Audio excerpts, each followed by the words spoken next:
नमस्कार, मैं सुनैना कश्यप और आप देख रही हैं KH लाइव हिमाचल। ये गलती से मिस्टेक नहीं, बड़ी लापरवाही है। एक गलती को यदि सिस्टम बार बार दोहराता है तो वो मिस्टेक नहीं बल्कि लापरवाही और गैर जिम्मेदारी बन जाती है। पहले गड़बड़ घोटाले भर्तियों में हुआ करते थे और अब स्कूल के परीक्षाओं में भी हाल बेहाल है। पहले पेपर लीक और अब रिजल्ट भी गलत। 17 मई को हिमाचल प्रदेश स्कूल शिक्षा बोर्ड ने 12वीं बोर्ड परीक्षा का रिजल्ट घोषित किया था, लेकिन अब इंग्लिश सब्जेक्ट का गलत रिजल्ट जारी होने की बात सामने आ रही है, जो कि काफी हैरान करने वाली है। हिमाचल प्रदेश स्कूल शिक्षा बोर्ड के सचिव डॉक्टर विशाल शर्मा ने इस बारे में जानकारी दी। हिमाचल प्रदेश स्कूल शिक्षा बोर्ड ने 12वीं कक्षा के अंग्रेजी विषय में मूल्यांकन में हुई गलती को स्वीकार कर लिया है। बोर्ड के अनुसार मानव त्रुटि के कारण पहले जारी की गई आंसर शीट गलत थी। इस कारण हजारों छात्रों को अंग्रेजी पेपर में कम अंक मिले। हिमाचल प्रदेश स्कूल शिक्षा बोर्ड द्वारा की गई इस गलती को महज मानव त्रुटि कहकर टालना बच्चों के भविष्य के साथ न्याय नहीं करता। यह सिर्फ एक गलती नहीं बल्कि एक प्रणालीगत लापरवाही है, जिसका असर सीधे हजारों छात्रों और उनके परिवारों पर पड़ा है। हिमाचल प्रदेश स्कूल शिक्षा बोर्ड धर्मशाला के सचिव डॉक्टर विशाल शर्मा का कहना है कि 12वीं बोर्ड परीक्षा के दौरान मार्च महीने में चुवाड़ी सेंटर पर गलती से अंग्रेजी के प्रश्न पत्र खुलने के बाद स्थगित किए गए पेपर की आंसर की से नए एग्जाम की OMR शीट की जांच कर दी गई, जिसके चलते जमा 2 के अंग्रेजी का गलत रिजल्ट ही स्कूल शिक्षा बोर्ड की ओर से जारी कर दिया गया। रिजल्ट जारी होने के बाद से ही छात्रों, अभिभावकों, शिक्षकों और विभिन्न संघों की ओर से अंग्रेजी में अधिकतर बच्चों के कम अंक पाए जाने की बात उठाई गई थी। इसके चलते स्कूल शिक्षा बोर्ड ने इस मसले पर जांच भी शुरू कर दी थी। इसके बाद जांच में सामने आया कि पुरानी आंसर की से नए OMR में 16 अंकों वाले मल्टीपल चॉइस क्वेश्चंस यानी MCQ का मूल्यांकन कर दिया गया। अब स्कूल शिक्षा बोर्ड की ओर से मात्र अंग्रेजी विषय में दोबारा नई आंसर की से OMR शीट की जांच कर संशोधित रिजल्ट 2 से 3 दिनों में जारी किया जाएगा। आपको बता दें कि हिमाचल प्रदेश स्कूल शिक्षा बोर्ड धर्मशाला की ओर से मार्च महीने में 10वीं जमा 2 सहित SOS के एग्जाम करवाए गए थे। मार्च में ही जमा 2 के चुवाड़ी परीक्षा केंद्र में 10वीं की जगह +2 के अंग्रेजी विषय के प्रश्न पत्र को खोल दिया गया था। इसके बाद पेपर को स्थगित कर दोबारा 29 मार्च को पेपर आयोजित करवाया गया, जिसके बाद 17 मई को 12वीं बोर्ड का रिजल्ट घोषित किया गया। हिमाचल प्रदेश स्कूल शिक्षा बोर्ड की ओर से 12वीं बोर्ड के तीनों स्ट्रीम आर्ट्स, साइंस और कॉमर्स का परीक्षा परिणाम 17 मई को घोषित किया गया, जिनमें परीक्षा परिणाम 83% रहा था। 12वीं बोर्ड के परीक्षा 86,373 छात्रों ने दी थी। इनमें से 71,591 विद्यार्थी पास हुए थे, जबकि 8,581 फेल और 5,847 की कंपार्टमेंट घोषित की गई थी। ऐसे में छात्रों को गलत आंसर की से कम अंक मिलने को लेकर लगातार सवाल उठ रहे थे। अब हालांकि स्कूल शिक्षा बोर्ड की ओर से OMR शीट की दोबारा मूल्यांकन किया जा रहा है, जिससे परिणाम सहित बोर्ड की ओर से जारी की गई प्रोविजनल मेरिट लिस्ट में भी बड़ा बदलाव होगा। जैसा कि आप लोगों को मालूम है कि शनिवार को हमने अपने 12वीं के रिजल्ट डिक्लेयर किए थे और संडे सुबह सबसे कई जगह से उन्हें फ़ोन आ रहे हैं कि अंग्रेज़ी विषय में बाकी सारा रिज़ल्ट तो ठीक है, लेकिन अंग्रेज़ी विषय में कुछ बच्चों के मार्क्स कम आए हैं और उन्होंने निर्देश दिए कि आप इस विषय की गहनता से जांच करें। अगर इसमें कोई प्रॉब्लम है तो प्रॉब्लम की जड़ तक जाके उसे सुलझाएं और कहा कि इस बात को आप इंश्योर करें कि किसी भी बच्चे के साथ कोई अन्याय ना हो।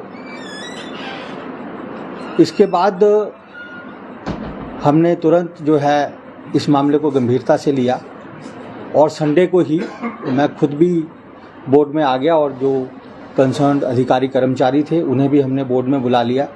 जो हमारे फील्ड में जो ऑफिशियल्स थे हमने उन्हें भी बुलाया और संडे से ही जो है हमने इसके ऊपर कार्रवाई करनी शुरू की, क्योंकि आपको बता दूं कि 17 लाख आंसर बुक्स होती हैं और उनमें फॉल्ट लोकेट करना एक अपने आप में एक बहुत बड़ा टास्क होता है।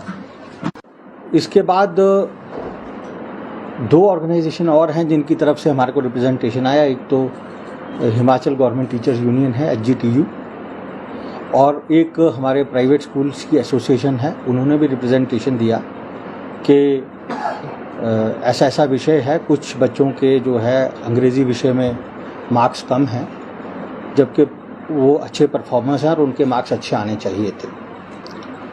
तो संडे हमने पूरा लगाया और कल पूरा दिन लगाया, और आखिरी में जो हमने इन्वेस्टिगेशन में जो रिज़ल्ट सामने आए, क्योंकि देखिए रिज़ल्ट बनाने की कई स्टेजेस होती हैं, तो ये प्रक्रिया शुरू हो जाती है जब टीचर्स हमारे स्पॉट इवैल्यूएशन सेंटर्स पे चेकिंग करना शुरू करते हैं। तो अब एरर किसी भी लेवल पे हो सकता था, या तो चेकिंग में कोई एरर था, या फिर जो हम अवार्ड शीट्स बनाते हैं उनको फीड करने में एरर था, या स्कैनिंग में एरर था, या जो हमने इस बार OMR शीट्स इंट्रोड्यूस की थी उनमें कोई एरर हो सकता था।